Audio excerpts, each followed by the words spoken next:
Hey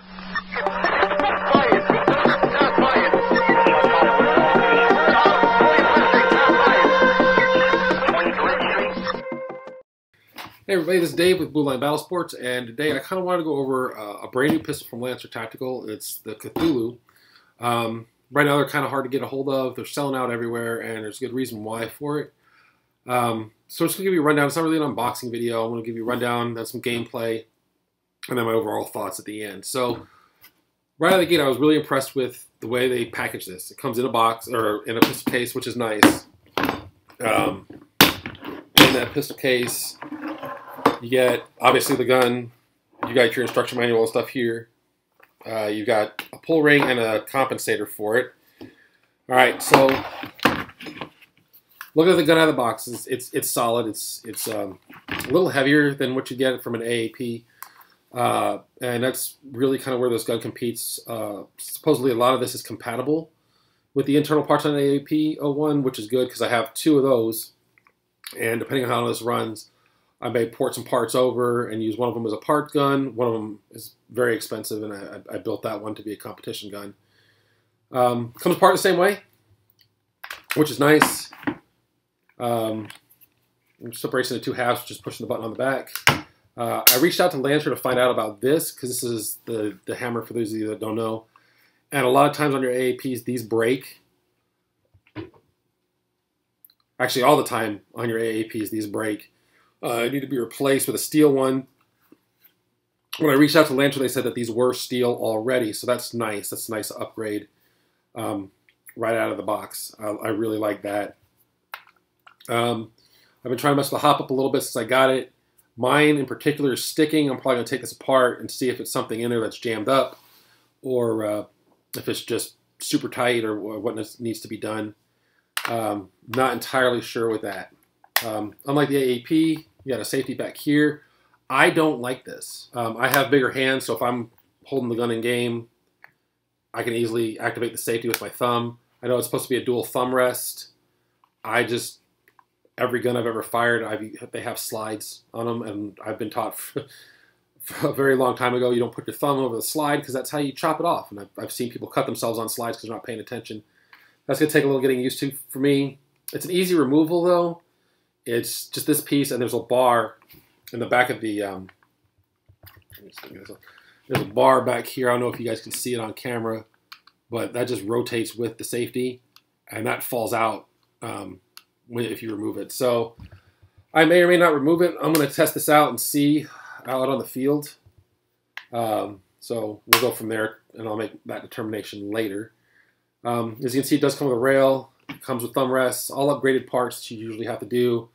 A spiral outer barrel, and it's nice. I prefer blue. This comes in red. It is what it is. And then it has a couple of accessories that come with it. So you have a cocking ring that just attaches to the back of the bolt, just right there.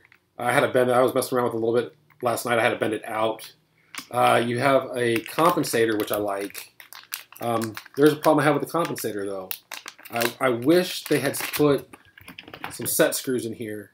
Oh, it also does come with a, just get a little off, it does come with a thread cover that is not bright orange, which is nice. It's a nice piece. But back to what I was saying about the compensator. I wish this had come with some set screws or something, because when I put mine on, let's see if we can get this on there. There it goes. When I put mine on, it doesn't line up right. I'm probably going to put an O-ring or something on there. So that would be right, but this has that extra rotation. And if you start rotating it to tighten it down or get it around, it unscrews the threads on the thread adapter. So that's a problem for me. I don't like that. I wish if they had just drilled a set screw in here that went all the way through, just to push back a little bit and put some positive pressure on the threads to hold that in place. That would have been a much better design in my opinion. Lancer could tell me to go fuck myself if they don't agree with it, but that's my opinion. I think that would be a lot better. I also wish it came with a bottom rail. These holes don't line up, so you're not swapping it. I sat around with it last night and played around with it, and it's a different spacing, so you're going to need to pick up your own rails for the bottom if you want to mount a camera or a flashlight or something to it. It does come with a red dot mounting plate if you want to mount a red dot to this, you can. But also you got this up here, so again, you can mount a red dot there if you want it further forward. That's kind of a nice feature. Your slide catch is going to be here. You have an extended mag release, which I like. This trigger's weird.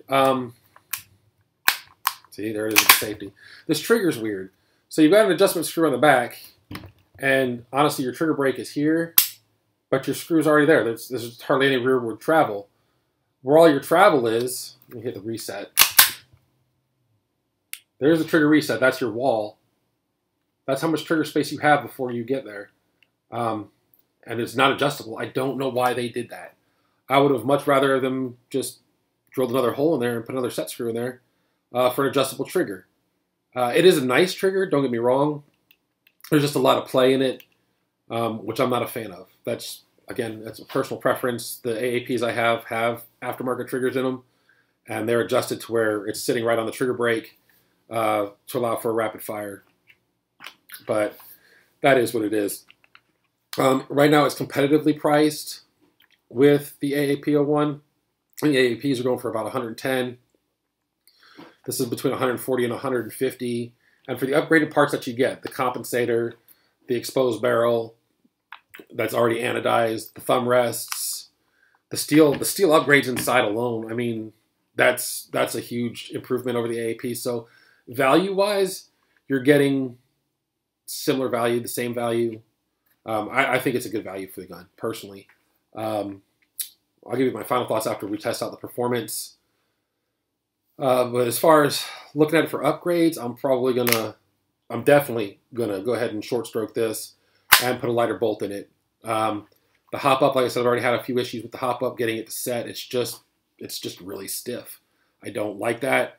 I'm probably, with the rails on top, I don't know if I'm gonna put a Loki hop up in it. I may put the CTM one in there, and a tighter bore barrel. But overall, so far, I'm impressed with it. Just a few minor things that Lancer, I think, in my opinion, could have done better.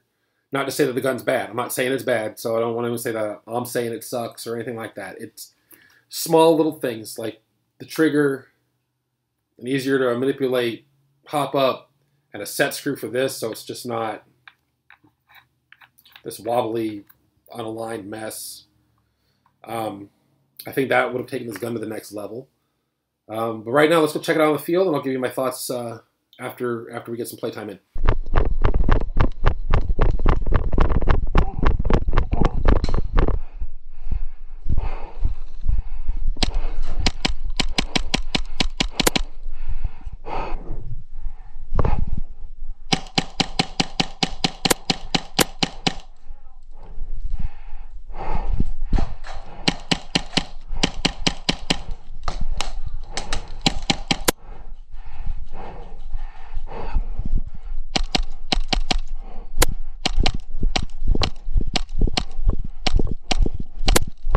So I'm back from the field, and as you can see from the gameplay video, this thing ran great all day.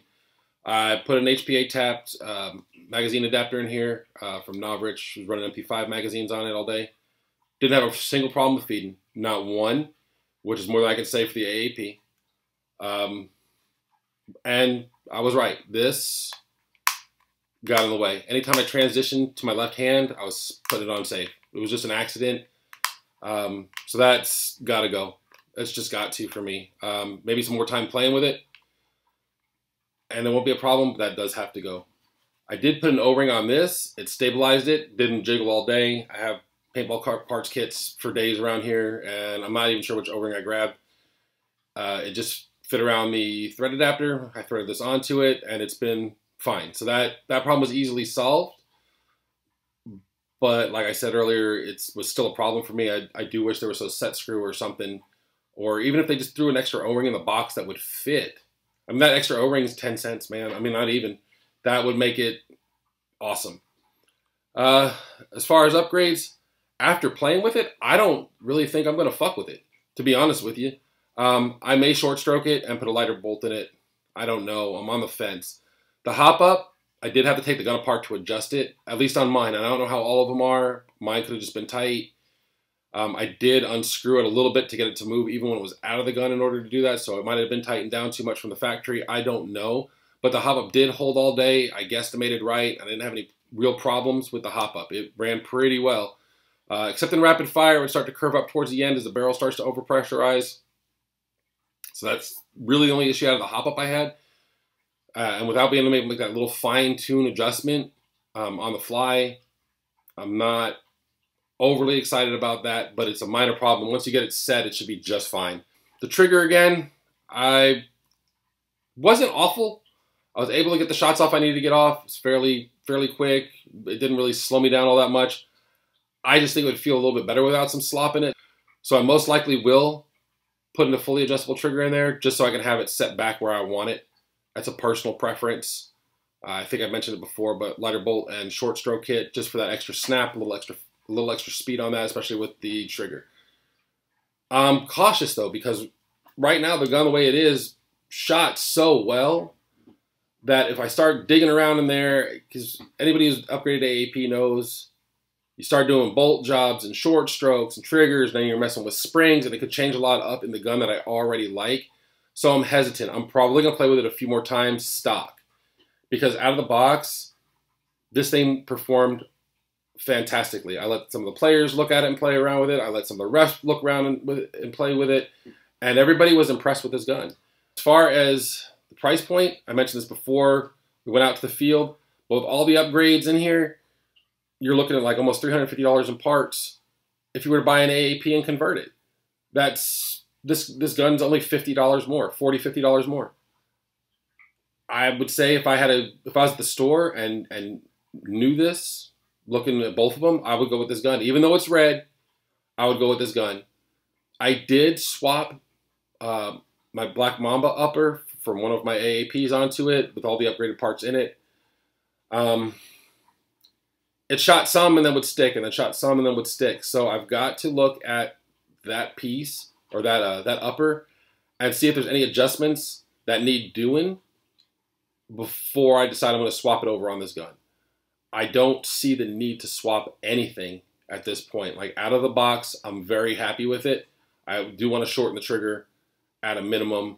I do want a different hop up that's easily adjustable at a minimum. Other than that, I don't really think I'm going to screw too much with this. It's got a 1-year warranty on it, so I don't really want to get in there and start playing with everything because I don't want to avoid nothing. I'm very happy with this gun. On a scale of 1 to 10, and I usually don't ever go above 9, I would give this a solid 8.5, maybe 9. I'm very, very happy with it. It outperformed AEGs on the field. It outperformed some Polar Stars on the field. If you don't believe me, that's fine. Talk to some of the dudes at Pandemic that saw it. They were all impressed with it. So if I was going to recommend your next pistol for Airsoft, I would recommend the Lancer Tactical Cthulhu. I hope this video helped you guys out if you were on the fence about it. If you do like it or you have any questions, comment below. If you enjoyed the video, like and subscribe to the channel. And I hope to see you guys out on the field.